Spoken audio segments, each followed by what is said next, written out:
तो हेलो दोस्तों, स्वागत है आपका फिन्वेस्टोपीडिया पे। अभी हम गाइस जैसे कि ईवी की एक सीरीज़ बना रहे हैं, तो उसी में एक और शेयर मैं यहाँ पर ऐड करना चाहूँगा। और वीडियो आप पूरा देख सकते हैं गाइस, और चैनल को लाइक और सब्सक्राइब ज़रूर कर दीजिएगा। और फुल वीडियो आप जो है चैनल पर जाकर देख सकते हैं इसका। तो एक्चुअली गाइस अब ये शेयर है हिंदुस्तान कॉपर लिमिटेड।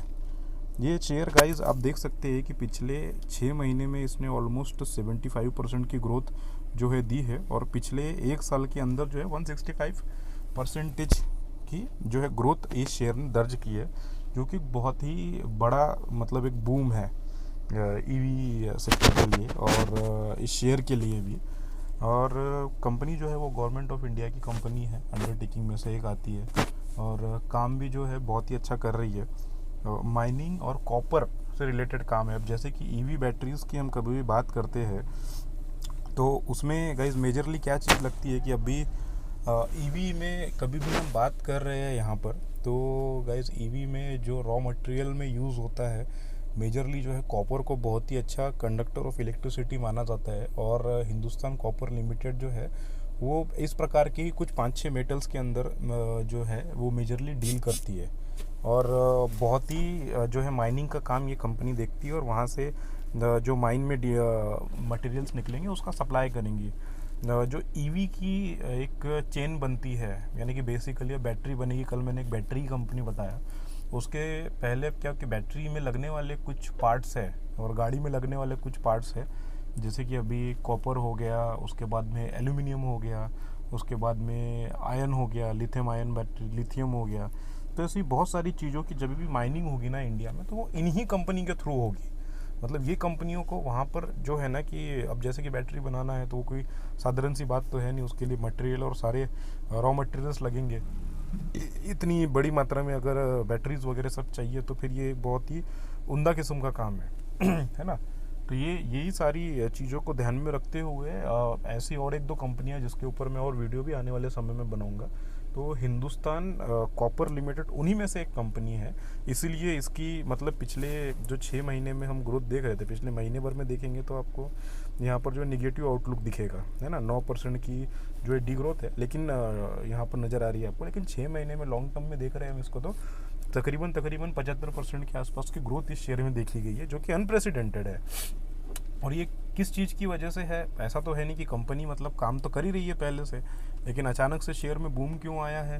क्योंकि अब जो इनके पास में मटेरियल है ना कि उसको खरीदार मतलब वो बहुत डिमांड में आएगा। और ईवी सेक्टर की जब भी बात करेगी तो उसके ऊपर हम पूरी चेन देखेंगे। तो जहाँ पे अभी हमने 4 व्हीलर की बात की, और उसके बाद में हेवी व्हीकल्स की मैंने बात की 2 दिन पहले, उसके एक दिन कल मैंने एक साइड जो है बैटरी वाली कंपनी के ऊपर बनाया। तो इसमें जो रॉ मटेरियल लगने वाला है भैया, वो भी तो कोई देगा ना।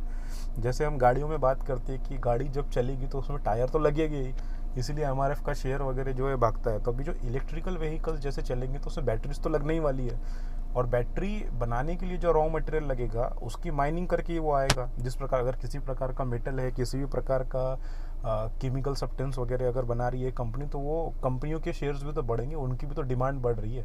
कल जहाँ पे उनके पास में एक खरीदार मौजूद था, आज उनके पास में कम से कम 8 से 10 खरीदार रहेंगे कि जो ये मटेरियल की ज़्यादा से ज़्यादा उनको जो है वो डिमांड करेंगे। और क्या होता है कि जहाँ पे कल उनकी रिक्वायरमेंट थी भैया मटेरियल अपने पास में बनेगा, समझिए 100 यूनिट बन रहा है मटेरियल, उसकी खरीदार थे 110, तो आज चल के उसके खरीदार जो है वो 200 से 300 हो गए। तो ये बात हो गई कि उसकी डिमांड इतनी ज़्यादा उस यूनिट्स की बढ़ चुकी है। इसी चीज़ों के चलते हुए जो है इन शेयर के प्राइस में कहीं ना कहीं बूम दिख रहा है, और वो एक ईवी वाला फैक्टर को लेकर इन शेयर्स में बहुत ज़्यादा जो है तगड़ी ग्रोथ कहीं ना कहीं देखने के लिए मिल रही है। और दूसरा फैक्टर भी ये चीज़ हो सकता है कि गवर्नमेंट ऑफ इंडिया जो है अपनी पब्लिक सेक्टर अंडरटेकिंग्स या जो भी बैंक्स है सारी चीज़ों को है एक बहुत ही अच्छे से ऑर्गेनाइज कर रही है, और कहीं ना कहीं उस वजह से भी इन शेयर्स में बूम देखने के लिए मिल रही है। और ईवी शेयर्स की जो है एकदम मतलब स्टार्टिंग पॉइंट पे जहाँ से चालू होता है वो रॉ मटेरियल है, बैटरीज के लिए या फिर गाड़ियों के लिए लगने वाला रॉ मटेरियल है। तो वो रॉ मटेरियल की कैटेगरी में ये शेयर आता है हिंदुस्तान कॉपर लिमिटेड, जो कि बहुत ही कॉपर जो है एक्चुअली में बहुत अच्छा कंडक्टर ऑफ इलेक्ट्रिसिटी माना जाता है। तो कहीं ना कहीं ये सारी चीज़ों के लिए और कॉपर की डिमांड को और अलग अलग मेटल्स के डिमांड को बढ़ते हुए ये जो कंपनियां ये मेटल की माइनिंग एक्सट्रैक्टिंग और उसी के साथ में जो है इन सामान को या इन मटेरियल्स को आगे कंपनियों तक पहुंचाने तक का काम करती है। तो उनके कस्टमर तो यही है, बड़ी बड़ी कंपनियां। तो गाइस उस प्रकार से इन चीज़ों की जो है वो डिमांड आने वाले समय में बहुत ज़्यादा अनप्रेसिडेंटेड बढ़ने की कहीं ना कहीं खबर है। उसी लिए जो है यहाँ पर इन कंपनीज़ के भाव बढ़ते हुए आपको दिखेंगे और पिछले 6 महीने का परफॉर्मेंस वो रिफ्लेक्ट भी कर रहा है। और हाँ, अभी 1 महीने का हम आउटलुक दिख रहा है तो ये कंपनी कहीं ना कहीं निगेटिव में आपको जाती हुई नज़र आ रही है। लेकिन कैसा है ना गाइस कि अब एक बार सेटबैक भी लगना ज़रूरी होता है कि शेयर ऐसा नहीं कि भाई हर रोज़ ही ऊपर जाते रहेगा, किसी दिन ऊपर नीचे भी होगा। 1 महीना उससे मंदी, 2 महीना, साल भर। अब भी बहुत सारी कंपनियों का 5-5, 6-6 महीने तक शेयर भागता नहीं और 1-2 महीना ऐसा आता है कि पूरा निकाल के भी दे देता है। तो दोनों चीज़ें होती है गाइस। अब जितना भागेगा शेयर, उसने एक बार पानी पीने के लिए शेयर रुकेगा तो सही। तो उस प्रकार की यहाँ पर कहानी बनती हुई कहीं ना कहीं नज़र आ रही है।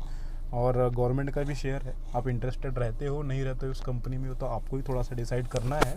लेकिन एक अच्छा ऑप्शन कहीं ना कहीं इन्वेस्टमेंट के हिसाब से ये हो सकता है ना। मैंने मतलब एक वीडियो ये बनाई है इसी पर्पज़ के लिए कि आपको एक इन्फॉर्मेशन मिले कि भैया क्या चल रहा है शेयर्स में।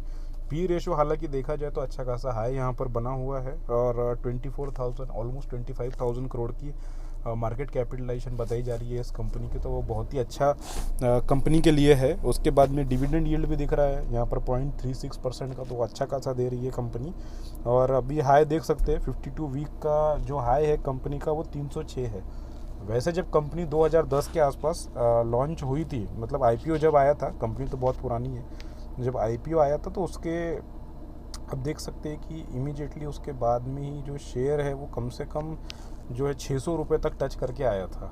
तो ऑल टाइम हाई से तो काफ़ी नीचे अभी कंपनी चल रही है। और होता है कि एक परसेप्शन भैया इतना हाई कंपनी का है तो आने वाले समय में हमें जो प्रकार की डिमांड्स और सारी चीज़ें बन रही है तो कहीं ना कहीं अच्छे खासे रेट्स और मिलने की संभावना इस शेयर में बनती हुई नज़र आ रही है। और 52 वीक का लो देख सकते हैं 93 रुपीज़ ही है। तो मतलब एक बहुत ही अच्छी ग्रोथ इसने 1 साल में की है। आप देख सकते हैं शेयर में यहाँ पे 97-95 रुपीज़ के आसपास में ये शेयर था और वहाँ से इसने 250 रुपये नज़र आ रहा है। तो बहुत अच्छी ग्रोथ इस शेयर ने पिछले 1 साल में दी है। तो thank you so much guys, एक छोटी सी इन्फॉर्मेशन और नॉलेज के हिसाब से हमने ये वीडियो बनाई है यहाँ पर।